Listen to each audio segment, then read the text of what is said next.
બનાવટી marriage certificate બનાવી યુવતીને ભગાવી જનાર યુવક સામે જંબુસર પોલીસ સ્ટેશનમાં ફરિયાદ નોંધાઈ। જંબુસર ખાતે રહેતા અને શિક્ષક તરીકે ફરજ બજાવતા કિરીટભાઈ સાકરલાલ રાઠોડે તેમની 24 વર્ષીય પુત્રીને પ્રેમજાળમાં ફસાવી વડોદરાથી ભગાવી જઈ લગ્નનું બનાવી સર્ટિફિકેટ બનાવનાર કરજણના યુવક સામે જંબુસર પોલીસ સ્ટેશનમાં છેતરપિંડી અને કૂટ દસ્તાવેજની ફરિયાદ નોંધાવી છે। ફરિયાદીની દીકરી દિવ્યાબેન વડોદરાની હોસ્પિટલમાં નોકરી કરતી હતી।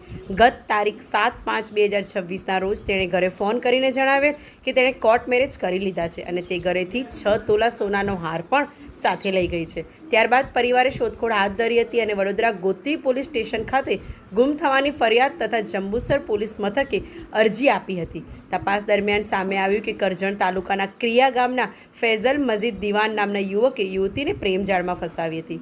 ફૈઝલના મામા ઉર્ફે ફિરોઝ દિવાન જંબુસર પોલીસ સ્ટેશનમાં લગ્નનું મેરેજ સર્ટિફિકેટ રજૂ કર્યું હતું। આ મેરેજ સર્ટિફિકેટની ખરાઈ કરવા માટે ફરિયાદી વડોદરા ખાતેની લગ્ન નોંધણી સબ રજિસ્ટ્રારની કચેરી ગયા હતા। ત્યાંના અધિકારશ્રીએ લેખિતમાં સ્પષ્ટતા કરી હતી કે સરકારી રેકોર્ડ મુજબ ફૈઝલ દિવાન અને દિવ્યાબેનના નામે આવી કોઈ લગ્ન નોંધણી થઈ નથી અને આ પ્રકારનું સર્ટિફિકેટ કચેરીમાંથી ઇસ્યુ કરાયું નથી।